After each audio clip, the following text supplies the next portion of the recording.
Bonjour tout le monde. Ça me fait très plaisir de vous voir. Donc, aujourd'hui, on a un sujet. Vous savez qu'on a commencé comme une série sur la quête de notre force intérieure. Donc, finalement, c'est ce qui avait été partagé l'autre fois, c'est que cette force intérieure, c'est quelque chose que c'est vraiment la quête de la conscience humaine, la quête d'une meilleure compréhension de qui nous sommes, qui je suis.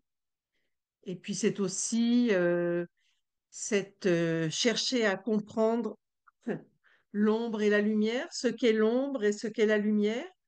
Et on aspire à aller vers la lumière parce que c'est plus agréable, on y voit plus clair, c'est plus léger, c'est plus dégagé.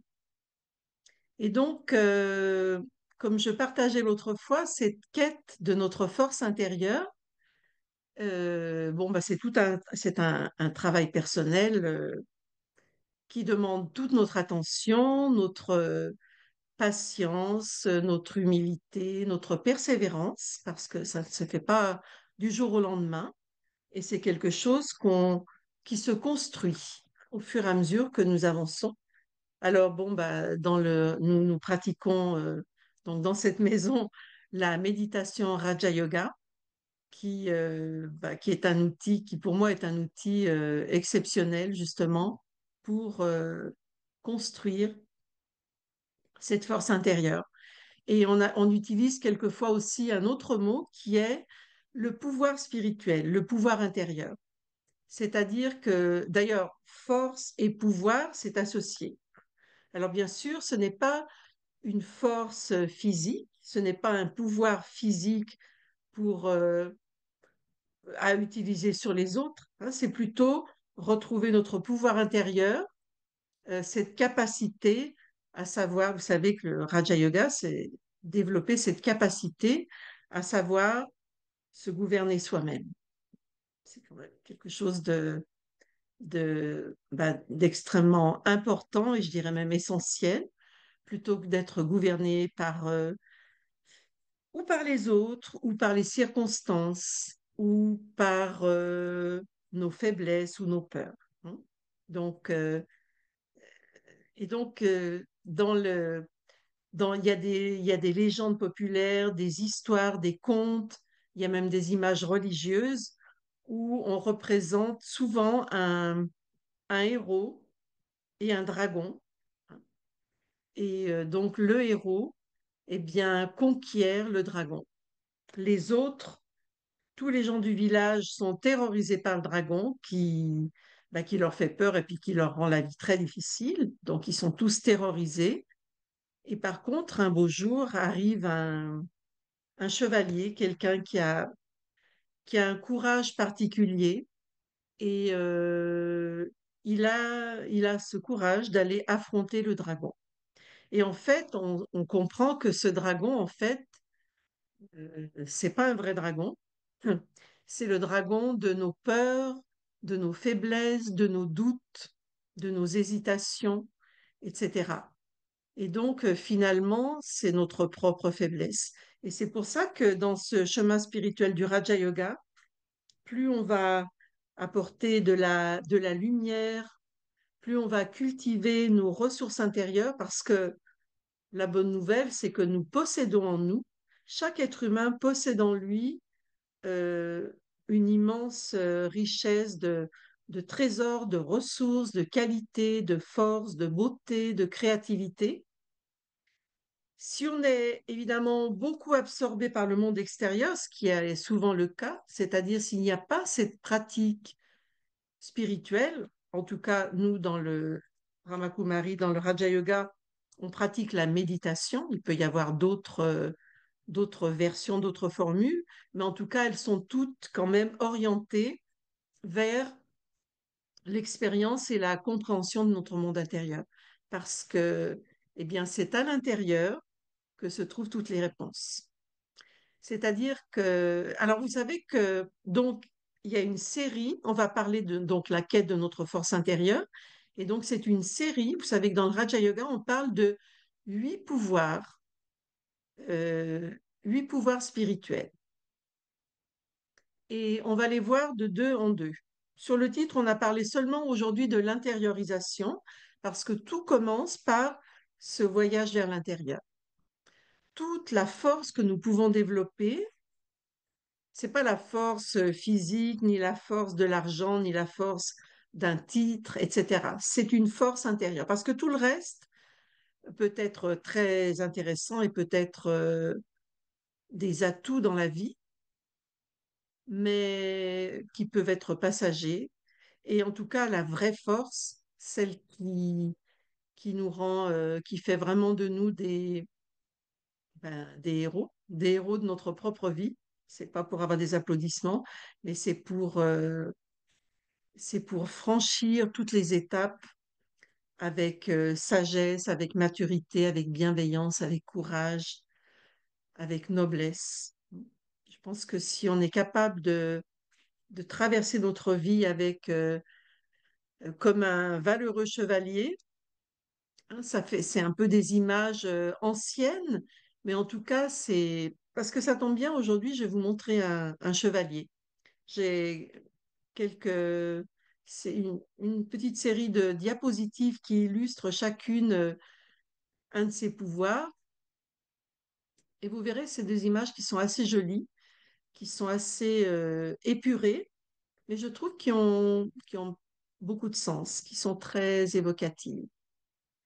Et donc, voilà, donc il y a 8 pouvoirs. Aujourd'hui, on va en voir deux. On va voir le pouvoir de l'intériorisation, ça c'est ce qui était sur le programme, mais le pouvoir de l'intériorisation nous amène à un autre pouvoir. Je sais qu'il y en a plusieurs ici qui ont fait les cours. Je ne sais pas si vous vous souvenez du pouvoir qui vient après. Enfin, c'est un des 8 pouvoirs en tout cas, mais aujourd'hui, on va les voir dans cet ordre-là. C'est le pouvoir du discernement. Donc, voilà les deux pouvoirs que nous allons voir aujourd'hui. Alors, j'ai quelques petites notes parce qu'il y a tellement de choses à dire. Et donc, le pouvoir de l'intériorisation, hein, c'est évidemment en tant qu'être humain, on vit dans le monde et on est coloré, on est influencé, on est ballotté, on est sollicité aussi dans ce monde des relations, des circonstances, etc. Et eh bien, on est tellement sollicité qu'on est finalement ballotté. Et pour vraiment bien diriger ma vie et conduire ma vie selon eh bien, ce à quoi j'aspire. Alors déjà, on peut se poser la question, là, c'est intéressant. Est-ce que vous vous êtes déjà posé cette question? Qu'est-ce qui donne du sens à ma vie? Qu'est-ce que j'aime? Qui est-ce que j'aimerais être? Qu'est-ce que j'aimerais vivre?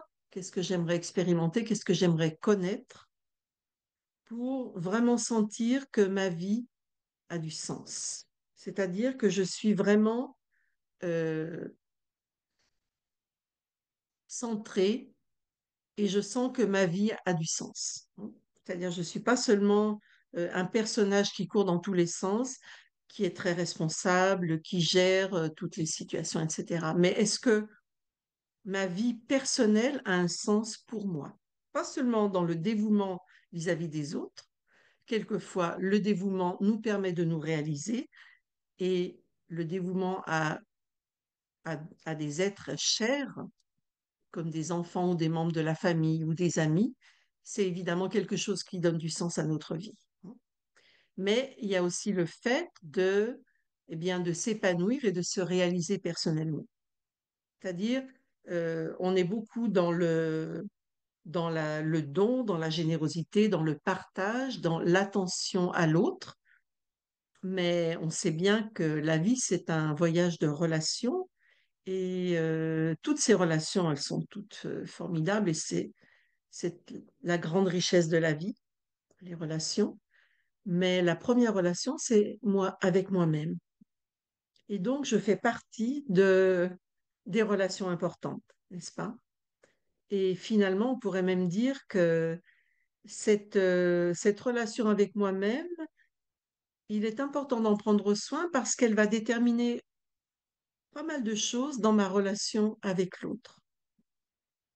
Donc, plus cette relation avec soi-même, elle est basée sur le respect, l'acceptation, la compréhension, la bienveillance, l'empathie, euh, la générosité aussi, l'amour, et tout cet investissement que l'on va produire afin de mieux se connaître et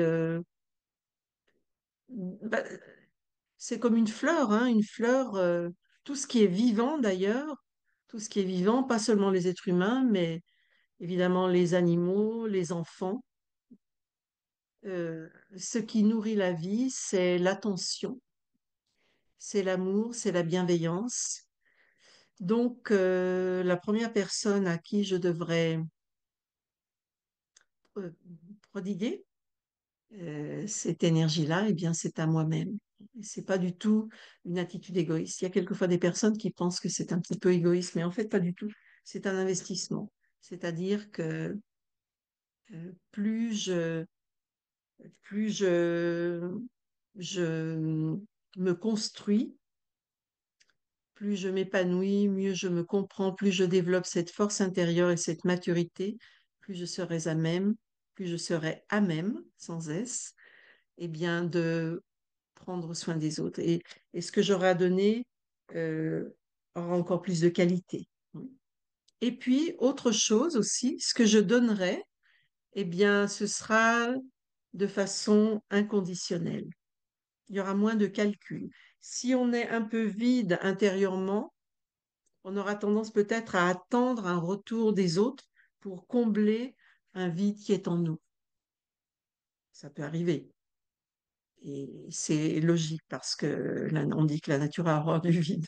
Donc en fait, on a besoin pour sentir un confort, pour se sentir plein, on a besoin de combler tous les vides en nous. Mais par contre, c'est vrai que d'avoir des attentes par rapport aux autres, ça peut, ce qui est souvent quelque chose d'assez naturel, mais en fait, ça peut amener à des déceptions. Et peut-être que c'est sûr que la réciprocité, ça c'est merveilleux, c'est ce qu'il y a de mieux, hein. C'est-à-dire, je donne, je reçois. D'ailleurs, on dit que donner, c'est recevoir.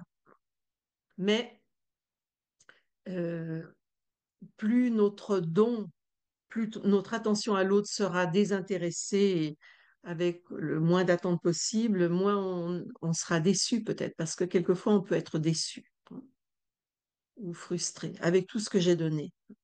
Bon, voilà. Donc en fait, plus on va cultiver ce trésor de notre monde intérieur, plus on va avoir donc de la richesse. Qui dit trésor dit richesse, et donc on ne sera pas tellement dans l'attente, parce que quelqu'un qui est riche, même s'il donne une grosse somme, euh, bah, ça va pas lui faire défaut, quoi. Donc on peut, quand on a cette richesse intérieure, on peut se permettre d'être généreux, de donner généreusement, et sans pour autant se sentir, euh, sans sentir qu'il nous manque quelque chose, ou sans attente de retour. Donc voilà, c'est tout ça qui fait que vive, vive la force intérieure. C'est vraiment un encouragement et je pense que toutes les personnes qui sont branchées ici, eh bien, c'est quelque chose qu'elles pratiquent. C'est un chemin de vie finalement. Et je pense que c'est un très beau chemin. Et donc, bien sûr, il y a le monde extérieur et puis il y a aussi notre monde intérieur. Et notre monde intérieur, c'est important. Déjà, c'est comme quand on est toute la journée occupé à l'extérieur, on est content de rentrer chez soi le soir ou dans la journée, ça dépend du rythme de vie. Mais on a besoin régulièrement de se ressourcer, de rentrer chez soi, hein, de se mettre à l'aise et de se sentir dans un environnement qui nous est familier. Et donc, bien, notre monde intérieur, c'est comme une pièce qu'on peut ajouter dans notre maison. Si on visualise notre maison, eh bien, il y a cette pièce qui est notre monde intérieur. Et c'est pour ça que l'intériorisation, c'est, c'est important, c'est même nécessaire de se détacher par moment de tout ce qui se passe à l'extérieur, des rôles, des responsabilités, et connecter avec cet espace qui est beaucoup plus privé, parce que le monde, c'est un espace qui est public, n'est-ce pas? Donc, ça va, ça vient, on croise des tas de gens, etc. Mais ce n'est pas, on peut rien contrôler, ni les personnes, ni les situations. Par contre, dans mon monde intérieur, eh bien, c'est un espace, c'est comme un sanctuaire, c'est-à-dire que c'est un espace sacré. euh, et c'est depuis cet espace sacré que je construis ma vie, que je me construis et que je suis à l'écoute de mes inspirations les plus nobles, euh, que je peux vraiment réfléchir à quel sens donner à ma vie. Et c'est comme un bureau, comme une pièce ou comme un bureau. C'est un espace de réflexion. On pourrait même dire aussi que c'est comme un bureau d'architecture, un cabinet d'architecte où je construis ma vie.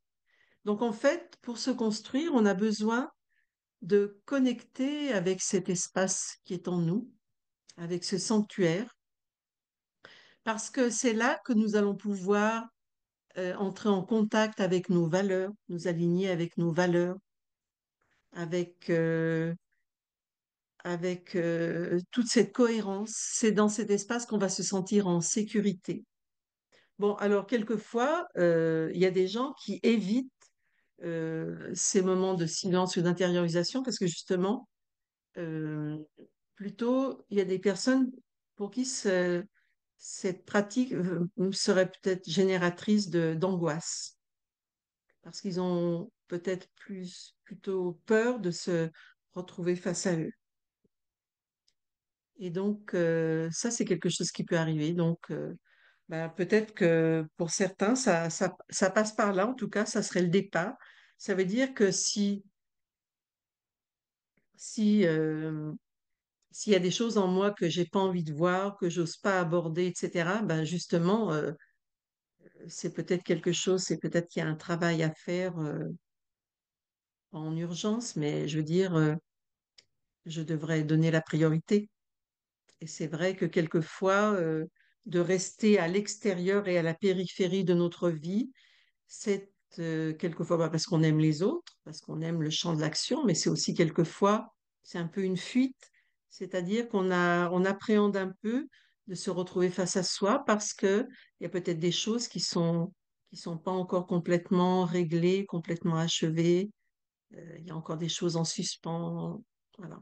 Donc, ben, de toute façon, chacun son moment, hein. C'est important aussi de respecter son rythme et son moment. Mais en tout cas, c'est important de se poser la question, où est-ce que j'en suis en ce moment? Et donc, justement, cette intériorisation, c'est à la fois pour s'interroger en toute intimité, parce que là, il y a personne pour m'écouter, hein, et me demander où j'en suis. Est-ce que je me sens bien? Comment va ma vie? Comment je me sens, etc. Et puis après, c'est aussi ben, le deuxième mouvement, c'est pour connecter avec toutes ces ressources qui sont en nous. Donc, je vous avais dit que j'avais des images. Donc, attendez, j'ai donc une petite image qui est alors, sur les 8 pouvoirs. Donc, vous allez voir, là, on a 8 guerriers. Alors, partager, si ça marche. Vous voyez, donc donc c'est la quête des 8 pouvoirs intérieurs. Donc, vous voyez que c'est comme si on avait en nous 8 pouvoirs, 8 facultés, 8 armes spirituelles. Donc, vous voyez que chacun a son bouclier, est armé. Alors, donc, ce sont pas des armes, ce sont des armes non violentes, mais on est quand même doté, l'être conscient que nous sommes possède des qualités, des vertus, des spécialités, mais aussi des pouvoirs intérieurs. Et ces pouvoirs, ce sont des outils que je vais pouvoir utiliser dans certaines circonstances de la vie. Donc, comme je vous disais, chaque mois, on verra 2 pouvoirs. Donc, il y aura 4 sessions. Aujourd'hui, on va voir le pouvoir de l'intériorisation et le pouvoir du discernement. Alors, je vais vous montrer une autre image.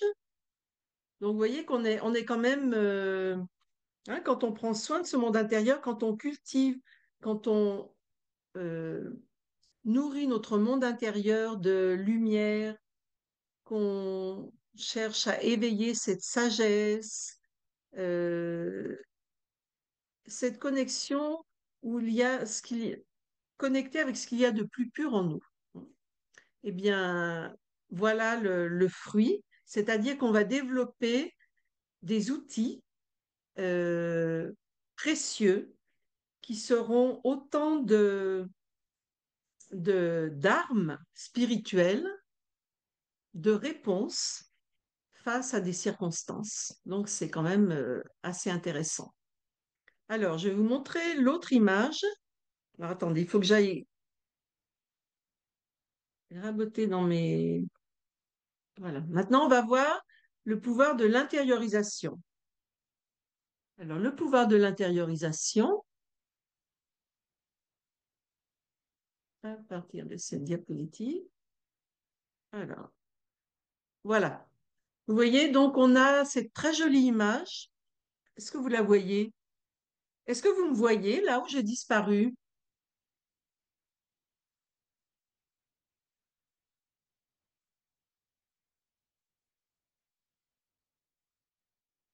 Attendez. Euh, on la voit pas. D'accord. Alors, partager. Voilà, excusez-moi, hein. Partager, partager. Voilà. Alors, le pouvoir de l'intériorisation. Donc, on va la mettre en grand. Voilà. Vous voyez? Donc, on a ce chevalier ou ce héros, hein, dans un joli paysage naturel. Il est avec son cheval. Et voilà, il y a cette jolie image qui symbolise le pouvoir de l'intériorisation. Donc, c'est d'aller chercher cette dans l'eau, hein, c'est un symbole, d'aller chercher cette clarté en nous, cette transparence pour y voir plus clair, hein. C'est-à-dire qu'au-delà de tout ce qui vient finalement nous solliciter, nous influencer, nous balloter dans le monde, dans les circonstances, aussi bien des personnes, les relations, les opinions des autres, les situations, etc., hein, on est quand même exposé à des tas de messages et d'informations. Et donc, c'est pour ça qu'il est si important et nécessaire, par moment, de déconnecter de tout ça et de s'intérioriser, c'est-à-dire de voyager dans cet autre espace en nous, hein. Et là, c'est là qu'on va pouvoir retrouver, se retrouver, s'aligner avec des valeurs et s'interroger, est-ce que ma vie me ressemble? Est-ce que je vais dans la bonne direction? Parce que vous voyez, là, bon, la vie, elle est un voyage. La vie, c'est un voyage. Et donc, notre héros, notre chevalier, eh bien, avant d'entreprendre son voyage, hein, il passe par l'étape de l'intériorisation. C'est-à-dire, où est-ce que, dans quelle direction est-ce que je me dirige? Où est-ce que je vais, hein? Et donc, finalement, cette étape de l'intériorisation, on va évidemment avoir accès à beaucoup de clarté. Vous voyez, là, bon, l'image, je la trouve jolie parce que même le cheval, il est joli, hein. Il y a une espèce de pureté, mais en tout cas, il se voit dans le courant du nom de pur. Alors, c'est pas une fable de La Fontaine, hein. Enfin, ça s'arrête là, mais voilà. Et on voit donc on a accès à quelque chose de pur en nous, à quelque chose qui est clair, qui est vrai, qui est juste, qui est au-delà des masques, des rôles, etc., hein. Donc, je trouve que c'est une très jolie image et donc bah, l'intériorisation, c'est ça. Et donc, ça va me donner une espèce de sécurité, de force, parce que là, je suis dans ce qui est vrai en moi. Vous voyez, là, il n'y a pas de... Parce que quelquefois, quand on est parce qu'il y a l'intériorisation, puis sinon il y a l'extériorisation. C'est-à-dire qu'on est beaucoup dans l'expansion, dans les relations, dans la dispersion, pas forcément au côté négatif, mais on est très exposé. Donc là, vraiment, c'est là qu'on va retrouver un espace de sécurité. Et quand on regarde en soi, eh bien, on peut se rapprocher de ce qu'il y a de plus pur en nous. Et je trouve que cette image, elle le reflète. Donc, en fait, c'est important, voilà, de retrouver l'espace le plus pur en nous, c'est-à-dire qui je suis vraiment, qui est cette âme, qui est cet être conscient qui joue cette vie, qui interprète tous les rôles que je joue dans ma vie, d'amis, de parents, de père, de mère, etc. Donc, mais je joue des rôles, mais après, qui suis-je vraiment? Hein. Et donc, dans ce miroir de l'intériorisation, eh bien, on peut se trouver ou se retrouver. Et donc, on a accès à comme à une dimension de conscience qui est très pure, qui est moins mondaine, voyez, qui est plus raffinée. Et donc, c'est une façon aussi c'est comme si ma pensée ou ma vision ou le regard que je porte va être plus raffiné. Et ce qu'on disait aussi sur la sur le petit fascicule, hein, c'est que, en fait, on a accès, dans ce miroir très clair, on a accès à un espace de conscience plus large, voyez, qui n'est moins, où il n'y a pas les paramètres des attentes des autres ou des rôles ou de la société dans laquelle je vis. Parce que dans la société dans laquelle je vis, que ce soit une grande ville, un village, à la montagne, à la mer, etc., il y a il y a des attentes, il y a des codes de conduite, etc. Et donc, et quelquefois, évidemment, j'y réponds parce qu'on doit s'adapter au monde, et on doit répondre quand même à certaines attentes de la société, mais c'est important aussi de retrouver un espace de conscience qui est plus pur, où je suis. Et donc, cet espace de conscience va aussi plus loin que mes patrons habituels de pensée ou que mes réflexes. Vous savez, parce que on a, euh, on a quand même comment dire, on a des fonctionnements qui sont en accord avec le monde dans lequel on vit, des codes de conduite, les attentes des autres, ce que nous devons faire, ce que nous ne devons pas faire. Et tout ça, c'est important évidemment de le respecter dans une certaine mesure. Mais quelquefois, on a oublié un petit peu, on est un peu dans un disque où il y a des circuits, il y a beaucoup d'automatisme. Mais de temps en temps, c'est bien de débrancher le disque des automatismes pour se retrouver avec ce qu'il y a de vrai, quand il y a plus, quand ça bouge plus, hein. Et écouter ma vraie musique intérieure, hein. Voilà, donc ça c'est le... Parce que quand on a accès à ce champ de conscience, on aura accès aussi à peut-être d'autres pensées, hein, où on va peut-être avoir accès à d'autres réponses. Parce que quand on est dans le circuit euh, habituel du monde, des patrons du monde, des codes de conduite, des attentes, etc., auxquels on répond, on est peut-être dans un fonctionnement où il y a beaucoup d'automatisme, mais il n'y a peut-être pas toujours une vraie réflexion. Et donc, j'aurais peut-être tendance à toujours appliquer les mêmes réponses aux mêmes situations ou aux mêmes problèmes, hein, comme des automatismes. Par exemple, si je ne suis pas satisfait de quelque chose, si j'ai des attentes et que la personne ne répond pas, peut-être que le patron le plus habituel, ça va être de me mettre en colère ou de critiquer ou d'être mécontent, hein.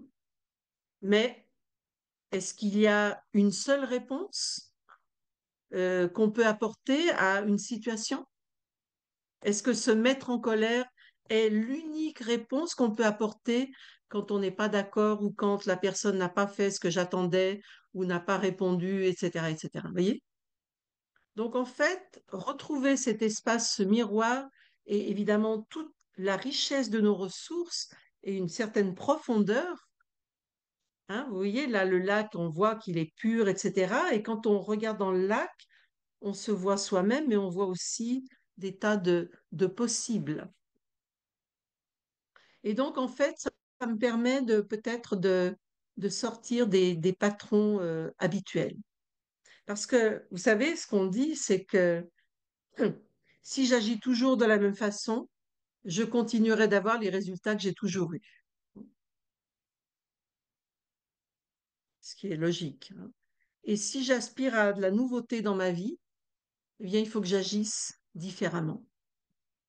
Si je suis fatiguée de ce que j'ai toujours reçu dans ma vie, si je suis fatiguée du train-train ou du disque qui devient un peu un disque rayé, eh bien, il faut que j'apporte des changements en moi, voyez? Et donc là, cet accès à cette dimension qui est beaucoup plus vierge, infinie, illimitée, d'intelligence spirituelle, de ressources, de qualité, de profondeur, de sagesse, de force, de lumière, eh bien, je vais trouver d'autres réponses, voyez?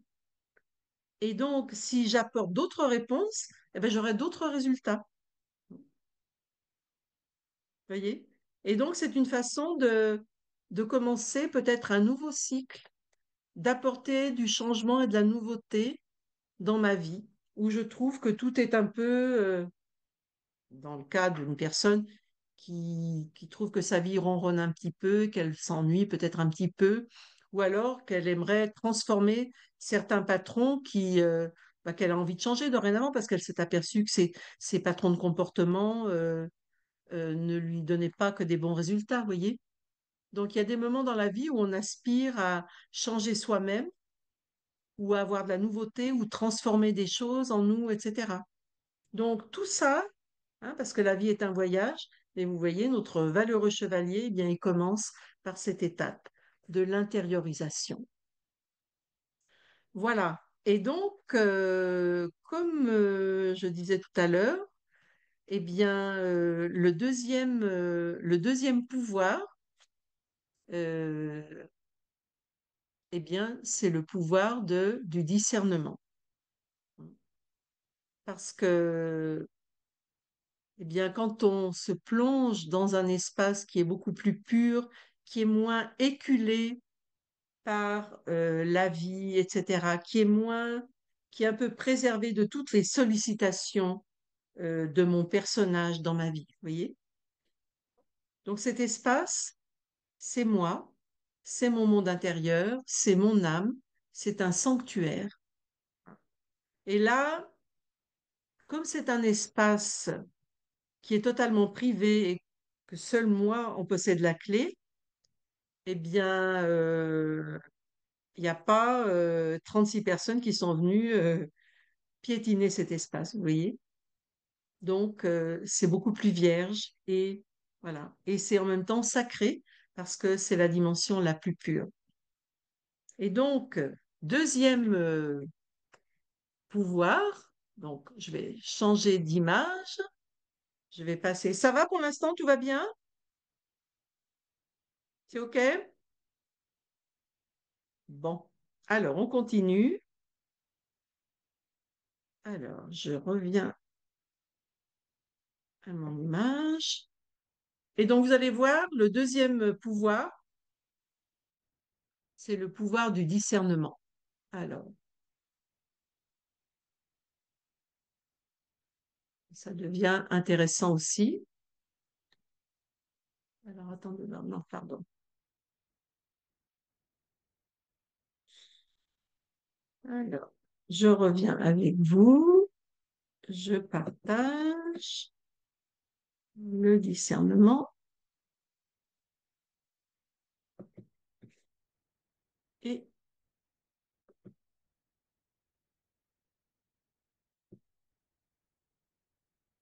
alors, c'est pas la bonne. Voilà, le discernement. Vous voyez? Donc, après avoir bien regardé, plongé son regard dans l'eau claire de son monde intérieur, eh bien, nos deux compères, nos deux amis, eh bien, ont acquis beaucoup de discernement. C'est-à-dire, eh bien, ils voient clair et ils voient loin. Et donc, bah, évidemment, le discernement, c'est tellement important. Le discernement, ça nous permet de prendre du recul par rapport à peut-être des pensées automatiques, par rapport à des pensées répétitives, éculées, par rapport à ce qu'on veut changer. Donc là, on prend du recul, vous voyez? Donc là, ils ont cette longue vue et ils ont accès à un paysage qui est assez dégagé et ample. Donc quelquefois, quand il n'y a pas cette intériorisation, qu'on est toujours pris dans le monde extérieur, eh bien, on a tendance à voir toujours les choses de la même façon, sous le même angle, hein.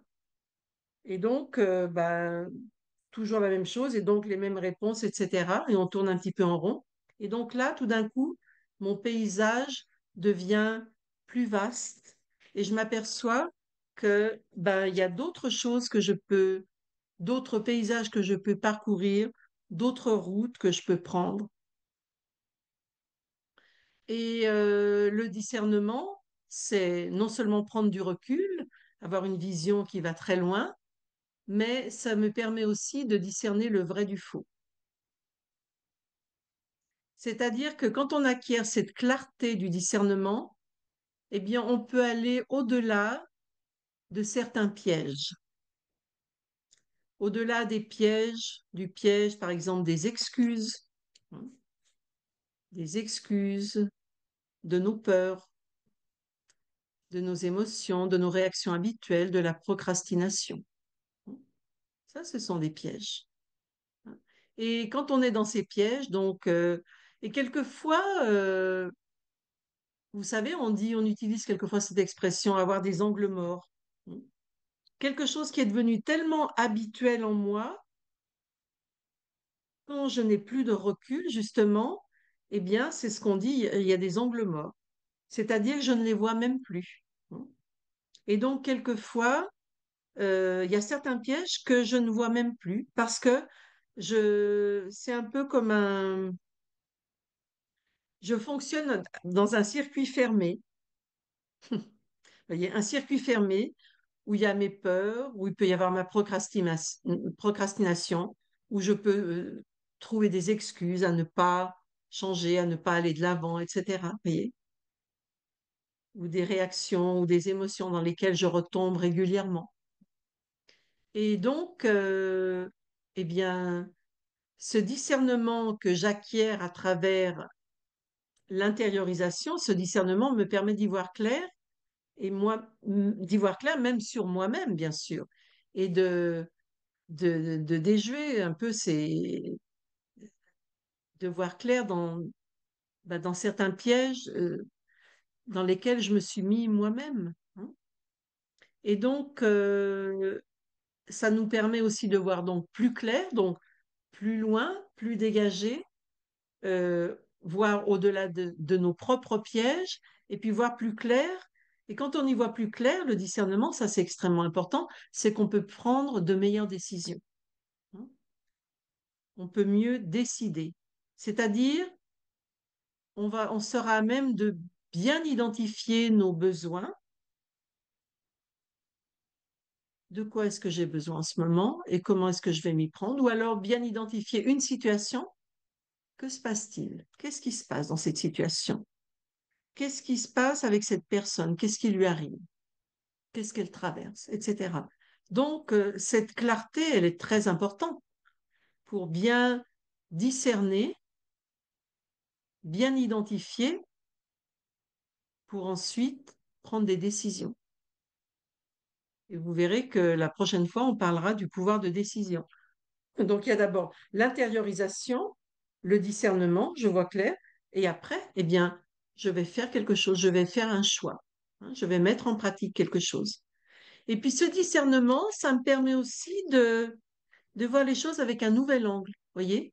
Peut-être que Notre chevalier, il était peut-être jamais monté sur la tour. Le cheval, sûrement pas non plus.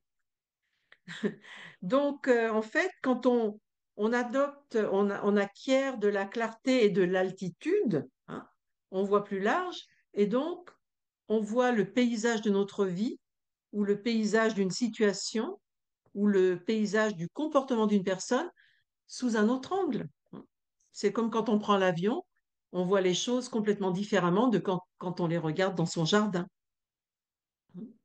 Et donc, avec ce nouvel angle, on va pouvoir poser un nouveau regard. Et un nouveau regard va me permettre d'apporter de nouvelles réponses ou de réaliser de nouvelles actions. Parce qu'une réponse, un regard va apporter une nouvelle réponse, et cette nouvelle réponse, ça va être par une attitude, un geste, une action, un choix, etc. Vous voyez? Alors, bien sûr, il y a quelque chose aussi qui est important, c'est que euh, c'est pas parce que je vais monter sur ma tour que tout d'un coup je vais savoir exactement ce que je dois faire. Hein. Ça veut dire que c'est pas forcément, je ne vais pas avoir forcément une réponse immédiate. La réponse, elle peut prendre du temps à venir parce que quelquefois, il y a des choses qu'on doit mûrir. Il y a des choses qui doivent vraiment se poser en nous avant qu'on puisse se les formuler. Vous voyez? C'est comme quelque chose qui doit décanter. Donc, premièrement, c'est s'offrir ces moments d'intériorisation, de contemplation, de réflexion, connecté avec une partie de nous qui est claire, qui est pure. Et puis ensuite, eh bien, cette clarté que ça va générer dans notre regard, qui va nous permettre de poser justement un nouveau regard sur nous-mêmes, sur nos besoins, ou un nouveau regard sur une personne. Quelquefois, on a des jugements pas erronés, mais on a toujours vu la personne d'une certaine façon, mais peut-être que c'est une vision limitée. Et donc, ça va nous permettre peut-être de voir autre chose dans cette personne. Et quand on voit autre chose, quand on apporte une autre énergie, quand on élargit un angle, ou quand on regarde depuis un autre positionnement, eh bien, on va disposer d'autres informations. Et c'est ça qui est extraordinaire parce qu'à ce moment-là, eh bien, on crée de la nouveauté. Et donc, ça veut dire qu'on a de nouveaux projets ou un nouvel enthousiasme, où on va faire des choix différents. Parce que dorénavant, on voit les choses autrement que comment on les voyait avant, voyez? Et donc, les choses à l'extérieur, où moi, ben moi, j'ai toujours, enfin, je suis comme je suis depuis quand même pas mal de temps. Mais peut-être que j'avais pas regardé sous tous les angles, sous toutes les coutures, avec du recul, etc., etc. Et les situations, les personnes, peut-être que ça fait très longtemps que cette situation dure, ou que cette personne agit comment elle agit, comme elle agit. Mais dorénavant, j'ai accès à davantage d'informations. Vous savez, c'est comme quand on regarde quelque chose dans un angle de 25 degrés ou à 360 degrés, eh bien, on aura beaucoup plus d'informations. Et toutes ces informations, elles me donnent un choix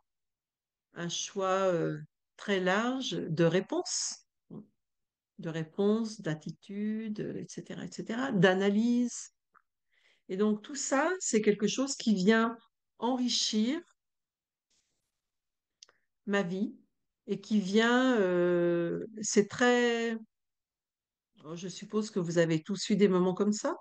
Il y a des moments où on aspire à un changement, on ne sait pas vraiment formuler ce qu'on souhaitait comme changement, mais on sent qu'il y a des choses qui devraient changer, qui devraient bouger dans ma vie parce ça commence à trop ronronner ou on commence à s'ennuyer ou alors on se sent un peu en prison, hein. On ne se sent plus confortable dans la vie ou la personne qu'on était jusqu'à maintenant. La personne, je serai toujours la même personne. Mais par contre, cette personne, elle peut développer un nouveau regard, développer de la maturité, dépasser ses peurs, etc., etc. Et tout ça, c'est quelque chose qui va être le fruit, hein, de ce discernement. Voilà, donc, euh, que dire d'autre? Et puis, ben, comme je vous disais, c'est bien aussi d'avoir de la patience, quoi. Hein. C'est pas instantané, clic-clac, je m'assois pour méditer, etc. Donc, quelquefois, c'est quelque chose, c'est comme un outil. Vous savez, il y a cette expression remettre sans cesse à l'ouvrage. Hein. Un ouvrage, une œuvre d'art, ben, ça prend du temps. Donc, construire une cathédrale, ça prend du temps. Faire une œuvre d'art, ça prend du temps. Écrire une symphonie, ça prend du temps. Et voilà. Et donc, avec ma vie, ben, qu'est-ce que j'en fais? Voilà. Est-ce que je peux créer quelque chose de beau avec ma vie? Parce que finalement, je pense qu'il y a beaucoup de limitations qu'on peut se poser, qu'on peut sentir qu'on a, mais c'est nous-mêmes qui les avons mises. De par nos peurs, nos mémoires, nos craintes, notre vision quelquefois étroite, etc., nos croyances aussi, ou des croyances de ce qu'on m'a dit, ou des croyances sur moi, etc. Donc, voilà, quand on va euh, faire tomber toutes ces limitations,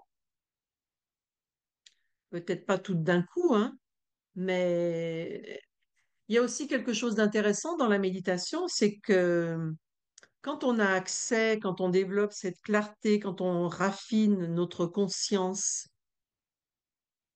parce qu'en fait, moi, l'être conscient, l'âme, ma nature est faite de lumière, d'amour et de paix.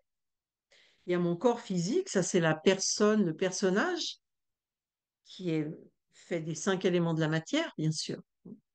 Mais l'être conscient qui vit dans ce corps, qui donne vie à ce corps et qui s'exprime à travers des pensées, à travers ses qualités, ses sentiments, ses valeurs, etc. L'être conscient que je suis est fait d'une nature complètement différente. Hein. La conscience, elle est faite de lumière. C'est très subtil. Hein. Et donc, plus on va cultiver cette dimension raffinée, hein, qui n'est pas, euh, c'est pas matériel, hein, c'est de la lumière. Hein. Donc, quand on a accès à cette dimension plus lumineuse, plus subtile, plus pure, où il y a où il y a un champ de possibilités beaucoup plus grand, là, on peut aussi avoir, hein, pendant qu'on y est, on peut avoir accès. Moi, en tant qu'être de lumière, en tant que conscience pure, je peux avoir accès à une source spirituelle, à la source spirituelle, à la source de lumière, de sagesse, d'amour, de paix.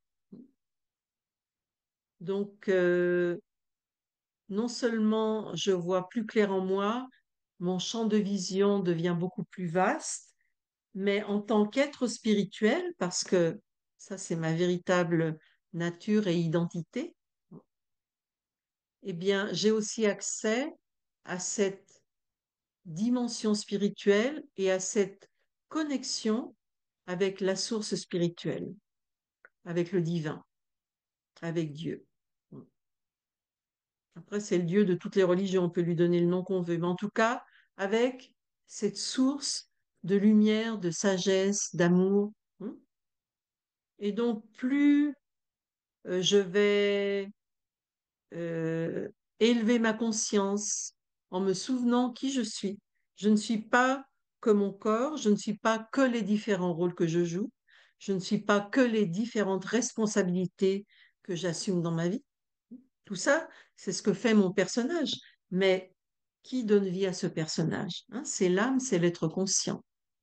Et donc, cet être spirituel, eh bien, peut, dans cette dimension plus raffinée, peut avoir cette connexion, hein, expérimenter cette connexion avec la source spirituelle, avec le divin. Et alors là, évidemment, c'est encore plus beau.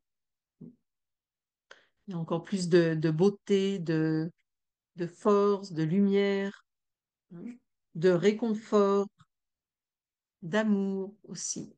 Parce que là, du coup, euh, il y a non seulement la relation avec moi, qui est quand même ma base, mon socle, mon centre de gravité, mais après, il peut aussi y avoir la relation avec cette source divine. Et alors, c'est une très belle relation. C'est, c'est une partie du voyage. Le voyage de la vie, hein, c'est toute cette richesse. Au-delà de tout le physique, le matériel et le concret, hein, eh bien, finalement, ce qui donne du sens à tout ça, eh bien, c'est comment on vit ce voyage. Et le comment, eh bien, c'est une question de conscience et de ce que l'on perçoit, de ce que l'on comprend sur qui nous sommes, sur le sens de notre vie. Et si on donne plus de sens à notre vie, plus de profondeur, parce que finalement, pour que l'âme soit comblée, hein, l'âme en tant qu'être spirituel, elle a cette quête de force intérieure, de vérité, d'authenticité. Et donc, c'est un beau voyage que, tout en vivant notre vie, mais que il y a aussi ce voyage intérieur, cette attitude intérieure, et qui nous emmène vers une très belle destination qu'on découvre un petit peu plus au fur et à mesure qu'on avance. Voilà quelques pensées. Et le temps passe, hein. Donc j'ai une méditation, j'ai une méditation, si vous voulez on peut terminer avec une méditation. Qu'est-ce que vous en pensez? Ce serait pas mal. J'avais écrit une méditation, elle est où? Elle est là. Je suppose que vous êtes assis confortablement.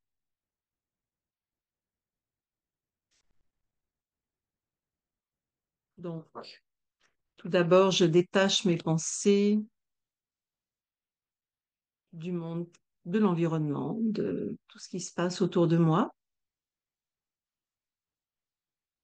C'est encore mieux si c'est dans un endroit pas trop fréquenté. Il n'y a pas trop de gens qui traversent la pièce. Et donc, je tourne mes pensées vers l'intérieur.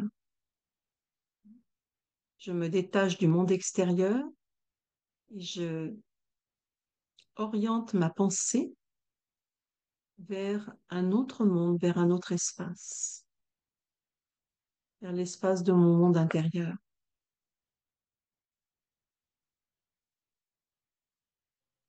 Donc, je m'intériorise. Donc, ce mouvement de l'intériorisation se fait avec le véhicule de la pensée. J'oriente l'énergie de ma pensée vers l'intérieur. Et je réalise qu'il existe au plus profond de moi une dimension de paix infinie.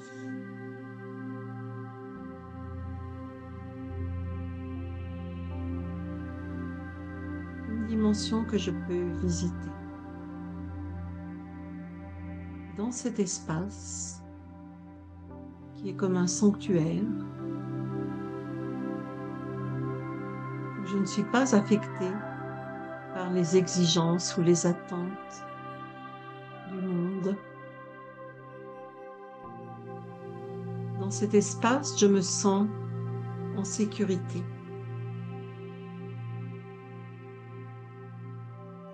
Alignée avec moi-même.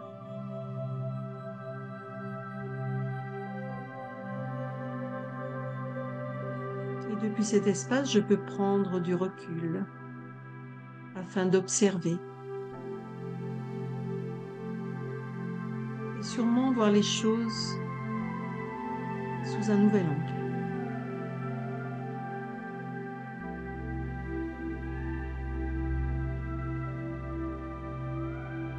Je comprends que toutes les expériences dans ma vie, qu'elles soient positives ou négatives, toutes ces expériences m'ont appris quelque chose sur moi, sur la vie.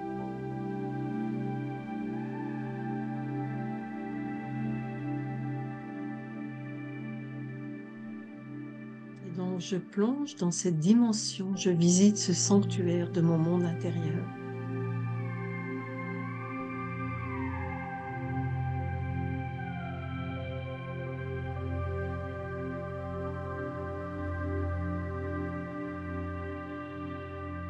Je me sens libre et je me sens prêt pour transcrire de nouvelles décisions en action, pour porter un nouveau regard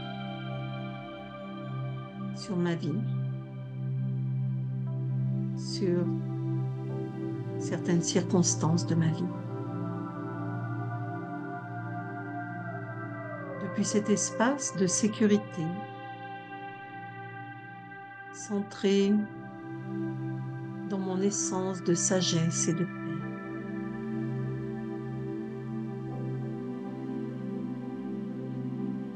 Je regarde notre belle planète.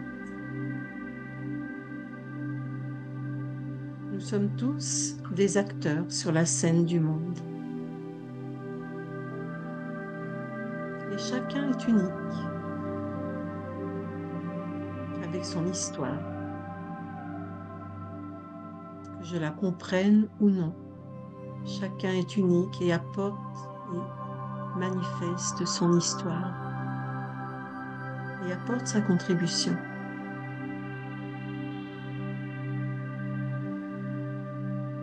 Dans cet espace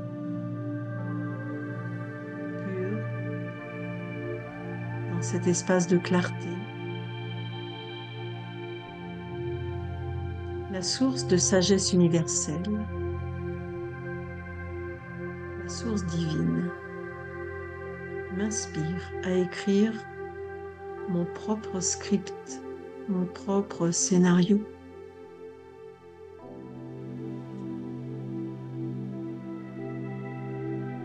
Et je visualise mon corps détendu, attentif, et au centre du front, une minuscule étincelle lumineuse.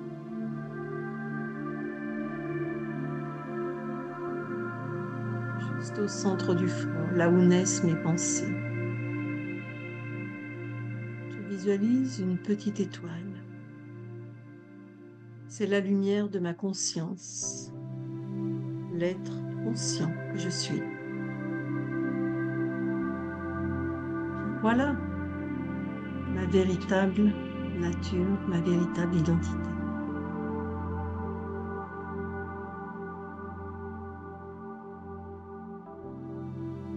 Mes pensées s'envolent vers une source de lumière, vers une source d'énergie bienveillante, divine. Et dans cette énergie totalement pure, je guéris mes ressentiments, mes peurs. Je me libère du fardeau de l'insatisfaction, de la frustration.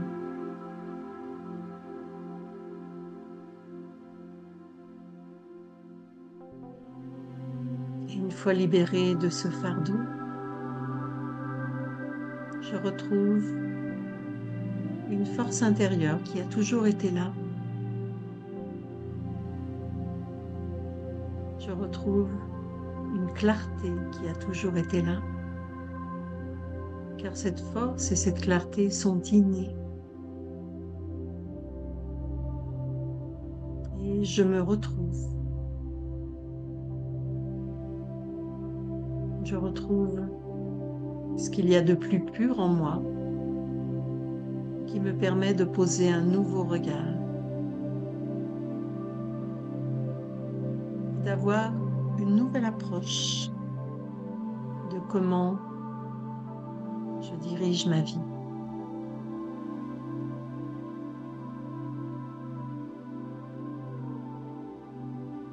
Donc, pendant quelques instants,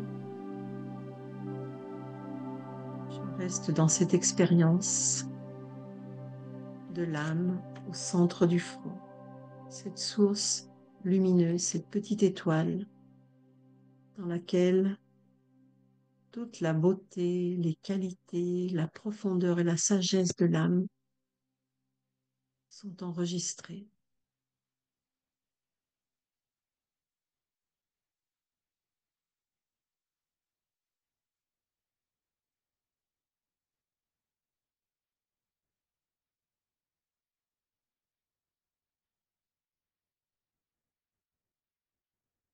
Om Shanti.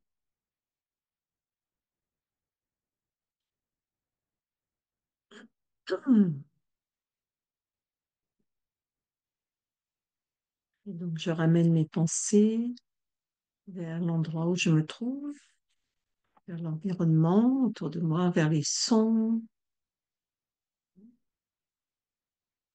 Et je ramène cette expérience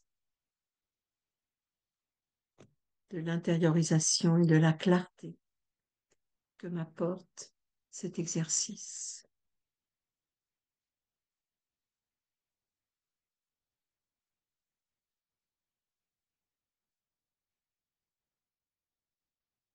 Voilà, ça va? Ça a été?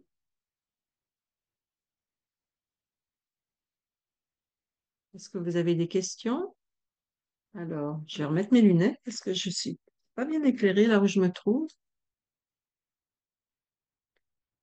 Belle soirée à tous. Merci à vous.